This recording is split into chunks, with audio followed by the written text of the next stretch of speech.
السلام علیکم ورحمۃ اللہ وبرکاتہ۔ الحمدللہ رب العالمین، الصلاة والسلام علی اشرف الانبیاء والمرسلین، اما بعد فاعوذ باللہ السمیع العلیم من الشیطان الرجیم، بسم اللہ الرحمن الرحیم۔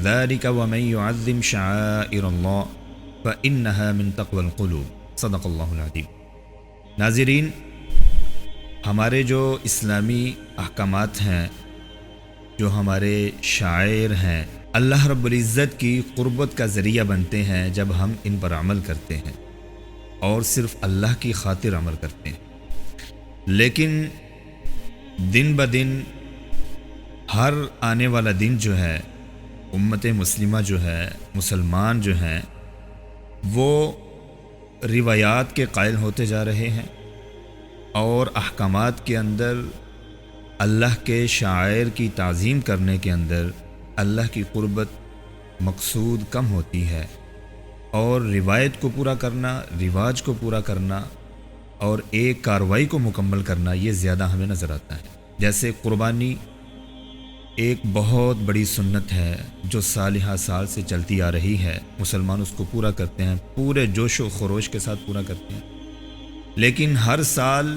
ہم اس چیز کو دیکھتے ہیں جو کہ ایک روایت کی طرف بڑھتی جا رہی ہے۔ اصل میں جو اللہ رب العزت کو قربانی کے اندر جو چیز مقصود ہوتی ہے، جو مطلوب ہوتی ہے، وہ ہے انسان کے دل کی کیفیت کیا ہے جب وہ قربانی کو ذبح کرتا ہے۔ اللہ رب العزت کو فقط انسان کے دل کی کیفیت، اس کا تقوی وہ مطلوب ہوتا ہے، مقصود ہوتا ہے۔ اللہ رب العزت نے سورۃ الحج میں خود بھی بیان کیا ہے، لَن يَنَالَ اللَّهَ لُحُومُهَا وَلَا دِمَاؤُهَا وَلَكِن يَنَالُهُ التَّقْوَىٰ مِنكُمْ، کہ اللہ کو نہ تو اس قربانی کا خون پہنچتا ہے، نہ اس کا گوشت پہنچتا ہے، وَلَكِن يَنَالُهُ التَّقْوَىٰ مِنكُمْ، بلکہ لوگوں کا جو تقوی ہوتا ہے وہ اللہ رب العزت کو پہنچتا ہے۔ اللہ رب العزت انسانوں کے دل کی کیفیت کو دیکھتے ہیں۔ تو میرے بھائیوں، یہ دل کی کیفیت کب پیدا ہوتی ہے؟ جب قربانی کو خریدا جائے اور چند دن اس کی پرورش کی جائے، اس کو پالا جائے، اس کو چارہ کھلایا جائے، اس کو پانی پلایا جائے، اس کو اپنے ساتھ مانوس کیا جائے، اس سے محبت کی جائے، اس سے چاہت کی جائے، تب جب ایک انسیت پیدا ہوتی ہے اس جانور کے ساتھ، پھر جب اس کی گردن پر چھری چلائی جاتی ہے پاس کھڑے ہو کر، تو انسان کے دل کی جو کیفیت ہوتی ہے، اسی وجہ سے اس کی آنکھوں سے آنسو بھی ٹپکتے ہیں، وہ اللہ رب العزت کو مطلوب اور مقصود ہوتا ہے۔ لیکن جیسے علامہ اقبال رحمہ اللہ کہتے ہیں، حقیقت خرافات میں کھو گئی، یہ امت روایات میں کھو گئی، کہ وہ حقیقت تو دور جاتی ہمیں نظر آ رہی ہے کہ ہم آج کے دور میں قربانی خریدتے ہیں بالکل عید کے 1 یا 2 دن پہلے، یا چاند رات کو خرید لیتے ہیں۔ محاورتاً چاند رات کہہ رہا ہوں، ویسے تو 1 ذی الحجہ کو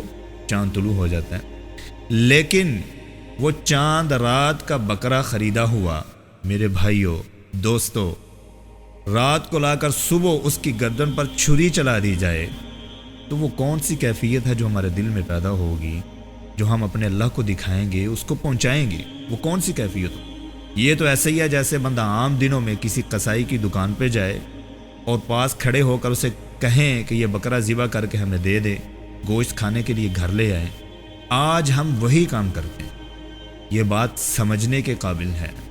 صحیح بخاری کی روایت ہے، صحابہ کرام بیان کرتے ہیں، کُنَّا نُسَمِّنُ الْأُضْحِيَّةَ وَكَانَ الْمُسْلِمُونَ يُسَمِّنُونَ، کہ ہم قربانی کو خریدتے تھے، پہلے خریدتے تھے، عید کے کئی دن پہلے خرید کر پھر اس کو ہم موٹا، تازہ اور فربا کرتے تھے، اس کی پرورش کرتے تھے، اس کو پالتے پوستے تھے، پھر جا کر ہم اس کی گردن پر چھری چلاتے تھے، اور وہ ہوتی ہے قربانی، اور وہ ہوتا ہے دل کا تقوی جو انسان کے دل میں پیدا ہوتا ہے ایک جانور کی محبت کے ساتھ۔ اور قربانی کو بھی خود ذبح کرے تو بہترین ہے، یا پھر پاس کھڑے ہو جائیں، بسم اللہ واللہ اکبر کہہ کر قربانی کو ذبح کیا جائے۔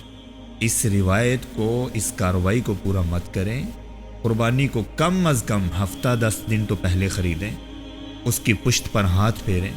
اس کی پشت پر ہاتھ پھیرنا بھی باعث اجر ہے، اس کی مینگنیاں اٹھانا بھی باعث اجر ہے میرے بھائیوں. اور جو اللہ رب العزت نے بیان کیا ذالک ومن یعظم شعائر اللہ فانھا من تقوی القلوب، دلوں کا تقوی یہی ہے کہ جو اللہ کے شاعر کی تعظیم کرتے ہیں. تو اللہ کے شاعر، یہ قربانی اللہ کے شاعر میں سے، تو اس کی تعظیم کب ہوگی؟ جب ہم اسے کچھ دن پہلے خریدیں گے، پاس رکھیں گے، اس کا احترام کریں گے، اس سے محبت کریں گے اور چاہت کے ساتھ اس کو کچھ کھلائیں پلائیں گے، تو پھر دل کے اندر وہ تقوی پیدا ہوگا. جب چھری چلانے پر انسان کے آنکھوں سے آنسو ٹپکیں گے، اللہ کے پاس وہ چیز پہنچے گی. گوشت تو ہم نے خود کھانا ہے، تو میرے بھائیوں تیاری کریں، قربانی کو کم از کم چند دن پہلے خریدیں، اس سے روایت کو، کارروائی کو مت پورا کریں. السلام علیکم ورحمۃ اللہ وبرکاتہ.